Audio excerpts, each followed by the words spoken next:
Hello guys, welcome back to a daily analysis video जहां पे हम सेंसेक्स एक्सपायरी प्लान मेरा किस तरह से बन रहा है वो भी हम डिस्कस करने वाले हैं। साथ ही साथ निफ्टी 50 और बैंक निफ्टी में किस तरह से मेरा एनालिसिस बन रहा है वो भी हम डिस्कस करेंगे। सबसे पहले डिस्कशन स्टार्ट करते हैं सेंसेक्स के डेली टाइम फ्रेम चार्ट से। कल इसकी एक्सपायरी होने वाली है तो किस तरह से हम ब्रॉड माइंडसेट अपना रख सकते हैं। सबसे पहले आपको देखने को मिलेगा कि मार्केट ने एक बॉटम लगा के ऊपर निकलने की कोशिश करी। यहाँ पे सेलर्स ने बहुत कोशिश करी, बायर सेलर्स की अच्छे से फाइट हुई कुछ दिन तक। उसके बाद जब से मार्केट ने यहाँ पे ब्रेकआउट किया है, वन वे मार्केट भगता हुआ जा रहा है, एक अच्छा ट्रेंडी मूव करता हुआ चल रहा है। और जैसा हमने वीकली एनालिसिस में भी डिस्कस किया था कि मार्केट में यहां पे कहीं कोई वीकनेस हमें देखने को नहीं मिल रही है, तो जहां पे भी बाइंग की अपॉर्चुनिटी मिलती है वहां पे हम बाइंग में काम करते हुए चल सकते हैं। इवन जब से हम यहां से निकले हैं हम यही बात कर रहे हैं कि कंटिन्यूअस हम बाइंग में प्लान रखते हुए चल सकते हैं। एक भी दिन अगर आप एनालिसिस उठा के चेकआउट करेंगे तो हमने सेलिंग की कहीं पे बात नहीं करी है। अभी भी मार्केट ट्रेंड को अपने कंटिन्यू करता हुआ चल रहा है, तो हमें ट्रेंड को सिंपली राइड करते हुए चलना है। Just go with the flow. जहां पे मार्केट हमें खुद बताएगा कि मैं रुक रहा हूं, मैं थोड़ा सा शांति लेना चाहता हूं, वहां पे हम थोड़ा सा कॉशियस हो जाएंगे। अदरवाइज जहां पे वापस से बाइंग की अपॉर्चुनिटी मिलती है हम वहां पे काम करते हुए चल सकते हैं। क्योंकि जब इस तरह से मार्केट ने जितने दिन की आप यहां पे देखेंगे कितनी लंबे दिन की यहां पे सेलिंग थी, उसको कुछ ही दिन में मार्केट ने 5-7 दिन में यहां पे कवर कर दिया है अच्छे से। तो अभी मार्केट काफी ज्यादा स्ट्रेंथ में बना हुआ है। एफआईआई भी बैक टू बैक बाइंग करना चालू कर दिए हैं कैश मार्केट में, तो कहीं कोई ऐसा दिक्कत वाली बात नहीं है। बस हमें ये याद रखना है कि हम स्ट्रेच लेते हुए आ रहे हैं, तो अब यहाँ पे धीरे धीरे आपकी क्वांटिटी कंट्रोल होना, प्रॉपर आपको ट्रेलिंग करना, वो सब जरूरी हो जाता है। बाकी ऐसा कहीं पे कोई दिक्कत नहीं है। कल एक्सपायरी प्लान हम इसी तरह से रख सकते हैं कि वापस से मार्केट अगर कोई बाइंग की अपॉर्चुनिटी देता है तो हम वहां पे काम करते हुए चल सकते हैं। सेलिंग में फिलहाल एक दिन पॉज करना पसंद करूंगा। अगर जैसे मान लो कल कोई सेलिंग आती भी है तो वहां पे मैं थोड़ा सा वेट एंड वॉच करने की कोशिश करूंगा, या फिर अगर मुझे सेलिंग करनी भी है तो सबसे पहले तो क्वांटिटी 25% करके, और लोअर टाइम फ्रेम पे जब इस टाइप का कुछ प्राइक्शन बनना चालू होता है 15 मिनट वगैरह पे, तब मैं वहां पे सेलिंग के बारे में सोचूंगा। फिलहाल मैं यहाँ पे जो ट्रेंड चलता हुआ जा रहा है उसके अगेंस्ट में काम करने की या प्लान करने की कोशिश नहीं करूंगा। अब हम लोग आ चुके हैं 15 मिनट टाइम फ्रेम पे। ये कुछ लेवल्स को हमने डिस्कस किया था और सिंपल सा प्लान मैंने आपको ये शेयर किया था कि मार्केट गैप अप खुले या छोटा मोटा गैप डाउन खुल के वापस से ऊपर आए, हम बाइंग में प्लान रखते हुए चल सकते हैं। क्योंकि सेलिंग के बारे में मैंने आपको बताया था कि जो सेलिंग आ रही है वो वापस से कंटिन्यू नहीं हो पा रही इस तरह से। यहाँ पे भी आप देखो बड़ा सा गैप अप खुला, हल्की फुल्की प्रॉफिट बुकिंग आई, उसके बाद मार्केट बाइंग में ही अच्छा मूव देता हुआ नजर आया। तो मैंने आपसे क्लियरली ये कहा था कि कहीं पे भी हमारी ओपनिंग होती है बाइंग में हम फोकस रखते हुए चल सकते हैं। जहां पे भी कोई बाइंग का अच्छा सेटअप मिलता है, मार्केट वापस से ब्रेकआउट कर रहा है या थोड़ा नीचे आके इस तरह से कोई सस्टेनेबिलिटी दिखा रहा है, तो हम बाइंग में काम करते हुए चल सकते हैं। और मार्केट ने काफी अच्छा मूव दिया। अब सिंपल सी बात वही है कि जहां पे जो भी बायर्स वगैरह बैठे हैं, पीछे के बायर्स को तो भूल जाओ क्योंकि गैप अप खुला उसके बाद भी मार्केट कंटिन्यू भागा। यहाँ पे भी जो बायर्स वगैरह आए होंगे या तो जिनको निकलना होगा, साथ के साथ मार्केट ने रिट्रेसमेंट भी दिया है तो निकल गए होंगे। अब वापस से अगर मार्केट गैप अप खुलता है तो सबसे पहली बात जो हमें ध्यान रखनी है कि मार्केट आज के दिन गैप अप खुल के थोड़ा सा नीचे आया, उसके बाद ऊपर गया, तो सेम चार्ट के लिए हमें काम करते हुए नहीं चलना है। अगर वो नीचे आ रहा है तो थोड़ा ज्यादा नीचे आ सकता है, फिर बाद में ऊपर जा सकता है। ऐसे हम कुछ प्लान रख सकते हैं कि पहले छोटा मोटा सेलिंग वगैरह में स्कैल्पिंग कैप्चर कर ली, छोटे मोटे टारगेट्स कैप्चर कर लिए कम क्वांटिटी से, फिर वापस से हम काम कर सकते हैं। या फिर अगर वो डायरेक्टली ऊपर निकलता है तब हम बाइंग में प्लान रखते हुए चल सकते हैं और प्रॉपर ट्रेलिंग और क्वांटिटी मैनेज करते हुए। वहीं पे मान लो ऐसा नहीं होता, मार्केट डायरेक्टली गैप डाउन खुल जाता है, तो गैप डाउन में कैसा है, यहाँ पे बायर्स को साथ के साथ मार्केट ने हटाया है। अगर वापस से थोड़ा ऊपर निकलता है तो हम बाइंग में ही प्लान करते हुए चल सकते हैं। सेलिंग का मैं जब भी प्लान करना चाहूंगा जब मार्केट, एक तो ये जो यहाँ पे पूरा मूव करा है आज का, इसका 50-60% मार्केट क्रॉस करना चालू कर दे। यहाँ पे 500 का साइकोलॉजिकल लेवल भी है, इसके नीचे जब कुछ प्राइक्शन बनना स्टार्ट होता है तभी हम यहाँ पे सेलिंग के बारे में सोचते हुए चल सकते हैं।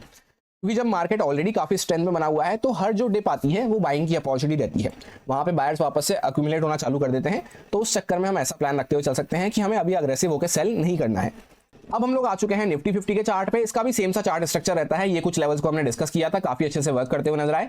सेम प्लान हमने डिस्कस किया था कि मार्केट गैप अप खुले या छोटा मोटा गैप डाउन खुल के वापस से ऊपर निकलता है तो हम बाइंग में काम करते हुए चल सकते हैं। यहाँ पे मार्केट ने काफी अच्छा मूव दिया, अभी बायर्स काफी अच्छे प्रॉफिट में बैठे होंगे, तो वापस से अगर गैप अप खुल जाए मार्केट या तो फर्स्ट टिक से ऊपर निकल जाए तब हम बाइंग में प्लान रख सकते हैं। सेम चार्ट के लिए हमें काम नहीं करना, या फिर नीचे आएगा तो थोड़ा पहले नीचे आने का वेट करेंगे, थोड़ा सेलिंग वगैरह में प्लान रखेंगे। उसके बाद मार्केट अगर ऊपर जा रहा है तब हम बाद में सेकंड हाफ वगैरह में चार्ट को देखते हुए समझ सकते हैं। अब सपोज मार्केट गैप डाउन खुल जाता है तो यहाँ पे 500 का साइकोलॉजिकल लेवल है, इस लेवल के आसपास, इसके नीचे कुछ प्राइक्शन बनना चालू होता है तो यहाँ पे फिर गैप वगैरह भी पड़ा हुआ है, तब हम सेलिंग के बारे में सोच सकते हैं। गैप डाउन में बेसिकली हमें थोड़ा 5-7 मिनट वेट एंड वॉच करना है। अगर या तो मार्केट वापस से ऊपर निकलता है तब हम काम कर सकते हैं, या फिर नीचे निकलता है तब। यहाँ पे बीच में पड़ा हुआ है तो वैसे भी हम इनसाइड कैंडल के अंदर में बने रहेंगे, तो बीच में हमें अच्छे मोमेंटम नहीं मिल पाएंगे। मेजर फोकस मेरा वहीं पे है जहां पे कोई बाइंग की अच्छी अपॉर्चुनिटी मिलती है, क्योंकि अगर आप चार्ट को देखोगे तो कंटिन्यूअस मार्केट भगता हुआ जा रहा है। काफी लंबे टाइम तक मार्केट पिछले कुछ महीनों प्रेशर में था, तो जब से निकलना चालू किया है स्प्रिंग की तरह जैसे मार्केट को दबाया जा रहा था, अभी मार्केट जब यहाँ पे छूटना चालू हुआ है तो काफी तेजी से भगता हुआ जा रहा है। तो ऐसे में हमें अगेंस्ट में काम करने के बारे में ज्यादा नहीं सोचना चाहिए, अदरवाइज हमारा रिस्क रिवॉर्ड फेवर में नहीं रहता और सक्सेस रेट भी हमारी अच्छी नहीं रहती। क्योंकि हम सोचे कि जैसे सेलिंग वगैरह में पार्ट ले लेते हैं तो सेलिंग आएगी तो सही, छोटी मोटे रिट्रेसमेंट वगैरह आएगा, उसमें हमें ज्यादा कोई खास मोमेंटम नहीं मिल पाएगा। तो बेटर वो है कि उस टाइम पे भले हम वेट कर लें, वापस से जहां पे कोई बाइंग की अच्छी अपॉर्चुनिटी दिखती है वहां पे हम काम करते हुए चल सकते हैं। अब ये है बैंक निफ्टी का चार्ट। इसमें तो आज के दिन और भी हमें सुपर मूव देखने को मिला। एक स्ट्रॉन्ग बुलिश कैंडल यहाँ पे बनती हुई नजर आ रही है, जहां पे कल हमने वीकली एनालिसिस में भी ये डिस्कस किया था कि जहां पे भी कोई बाइंग की अपॉर्चुनिटी मिलती है वहां पे हम काम करते हुए चल सकते हैं। और मैंने आपको अच्छे से बताया भी था कि मार्केट काफी अच्छे यहाँ पे प्राइजेक्शन पैटर्न्स वगैरह बना के यहाँ पे जैसे आप देखेंगे 2 डबल बॉटम यहाँ पे बनाए, और एक पूरा अगर बड़े पिक्चर को आप देखते हैं तो यहाँ पे भी डबल बॉटम आपको देखने को मिलेगा। इस तरह से मैंने आपसे डिस्कस किया था कि प्रॉपर बेस बना के मार्केट निकला है, तो हमें ये नहीं सोचना कि मार्केट कहां से सेलिंग में आएगा। इनफैक्ट मैंने आपसे ये कहा था कि मार्केट अगर यहाँ पे रुकता भी है तो भी वापस से वो हमारे लिए बाइंग की अपॉर्चुनिटी ही रहेगा। जब तक कि मार्केट नीचे जाके इस लेवल्स वगैरह को ब्रेक डाउन नहीं करता, हम सेलिंग अग्रेसिव होकर नहीं कर सकते। तो आज के दिन मार्केट वापस से गैप अप खुला, और जैसे हमने इंट्राडे में भी प्लान किया था कि हम बाइंग में फोकस रखते हुए चल सकते हैं। काफी अच्छा मूव होता हुआ नजर आया, 2% से भी ज्यादा बैंक निफ्टी पॉजिटिव रहा। सो होपफुली आपको काफी मजा आया होगा। अभी आगे वही प्लान है कि इतने अच्छे चार्ट में यहाँ पे जो भगता हुआ चार्ट जा रहा है, हम ये नहीं सोच सकते कि मार्केट गिरी जाएगा, क्योंकि अगर ये नीचे भी आएगा यहाँ पे थोड़ा बहुत वापस से सपोर्ट फाइंड आउट करके मार्केट पहले ऊपर जाने की कोशिश करेगा, क्योंकि जिनकी अपॉर्चुनिटी मिस हो गई है वो यहाँ पे वेट कर रहे होंगे बाइंग करने का। तो हमें क्या करना है, हमें बस अच्छी अपॉर्चुनिटी का वेट करना है बाइंग करने के लिए, या फिर अभी हम बाय करते हैं तो क्वांटिटी कम रख के प्रॉपर ट्रेलिंग के साथ काम करना जरूरी है।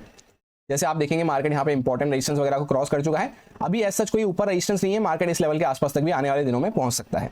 अब हम लोग आ चुके हैं 15 मिनट टाइम फ्रेम पे। ये कुछ लेवल्स को हमने डिस्कस किया था। मार्केट डायरेक्टली 51,000 साइकोलॉजिकल लेवल के आसपास खुला, फर्स्ट टिक से एक बार नीचे गया, सपोर्ट के आसपास जो हमने सपोर्ट डिस्कस किया था डॉट उसी पे सपोर्ट लेके पूरे दिन मार्केट ऊपर भगता रहा और हायर साइड पे मार्केट क्लोज करता हुआ नजर आया है। अब इस तरह का चार्ट स्ट्रक्चर जब बनता है क्या होता है, यहाँ पे थोड़े बहुत बायर्स वगैरह आ गए होंगे। अब अगर मान लो सपोज डायरेक्टली गैप अप खुल जाता है और गैप अप खुल के 52,000 वगैरह का साइकोलॉजिकल लेवल है, या तो इसके ऊपर निकलना चालू कर दे, तब हम बाइंग में फोकस रखते हुए चल सकते हैं। अदरवाइज अगर मार्केट नीचे आता है तो पहले हो सकता है थोड़ा बहुत इनको भगाने आए, इनका थोड़ा सा प्रॉफिट बुकिंग वगैरह करवाए, क्योंकि यहाँ से कंटिन्यूस बाइंग हुई है। तो नीचे के बायर्स तो अच्छे प्रॉफिट में है, पर ये जो यहाँ पे बायर्स वगैरह आए होंगे इन पे थोड़ा सा खतरा मार्केट बढ़ा सकता है, इनका थोड़ा सा प्रॉफिट बुकिंग वगैरह करवा सकता है। तो गैप अप खुल के अगर नीचे आ रहा है तो थोड़ा पहले सेलिंग में प्लान रखेंगे, जैसे बाकी दोनों इंडेक्स में हमने डिस्कस किया, क्योंकि प्रोबेबिलिटी भी हमें यही कह रहा है कि अगर मार्केट गैप अप खुल के सेलिंग में आया तो वापस से ऊपर जाता हुआ नजर आया, तो ऐसे करने के चांसेस थोड़े से कम हो जाते हैं। निकलना है तो फिर या तो अच्छा गैप अप मिले और वापस से ऊपर निकलता है, तभी वो बाइंग में जा पाएगा, जिससे क्या होगा ये लोग भी थोड़ा प्रॉफिट में आ जाए, फिर यहाँ पे मार्केट कंटिन्यू कर सकता है। डायरेक्टली गैप डाउन खुल जाता है तो ये लोग तो वैसे ही फंसने वाले हैं यहाँ पे, और नीचे के बायर्स पे भी थोड़ा सा प्रॉफिट बुकिंग का सिनेरियो बन सकता है, तो उस केस में भी थोड़ा छोटा मोटा सेलिंग वगैरह मार्केट दिखा सकता है। फिर बाद में अगर कोई बाइंग की अपॉर्चुनिटी मिलती है तब हम काम करते हुए चल सकते हैं। अग्रेसिव सेलिंग हम कैसे कर सकते हैं, या तो पहले मार्केट थोड़ा नीचे निकले, हम छोटी क्वांटिटी प्लान करेंगे, फिर मार्केट यहाँ पे जैसे 51,500 का लेवल है, इसके नीचे कुछ प्राइस वगैरह बनाना चालू करता है तो हम छोटी क्वांटिटी थोड़ा सा और ऐड कर सकते हैं। ऐसे करके हम सेलिंग या प्रॉफिट बुकिंग की साइड बेसिकली प्लान रख सकते हैं। कोई अग्रेसिव सेलिंग के लिए अभी फिलहाल हमारा कोई प्लान नहीं है। ये सारे कुछ इंपॉर्टेंट लेवल्स रहेंगे जिन पे मैं ट्रेडिंग करते टाइम फोकस रखूंगा। 500 का साइकोलॉजिकल लेवल है, यहाँ पे 52,000 का साइकोलॉजिकल लेवल हमें देखने को मिल रहा है। एक इंपॉर्टेंट रेजिस्टेंस जो हमारा बना हुआ है 800 के आसपास बना हुआ है, इसके ऊपर अगर निकलते हैं तो 225 के आसपास नेक्स्ट रेजिस्टेंस आने वाला है। डाउन साइड पे यहाँ पे ऐसा कोई सपोर्ट हमारा नहीं है, सीधा साइकोलॉजिकल लेवल आने वाला है। इसके बाद फिर नीचे थोड़ा सा हमारा गैप पड़ा हुआ है। सो यही मेरा सिंपल सा एनालिसिस बन रहा था तीनों इंडेक्सेस में, जो आपके साथ प्योरली एजुकेशन एक्सपीरियंस पर्पस से शेयर किया गया है, सारे लॉजिक्स और रीजंस को एक्सप्लेन करते हुए अच्छे से काफी डिटेल में। अब अगर आपको अच्छा लगता है, समझ में आया है, तो आप इसको यूज में ले सकते हैं अपने रिस्क पे, अपने प्रॉपर रिस्क मैनेजमेंट को फॉलो करते हुए, अच्छे से स्टॉप लॉसेस वगैरह को फॉलो करते हुए। Happy Sensex expiry, thank you.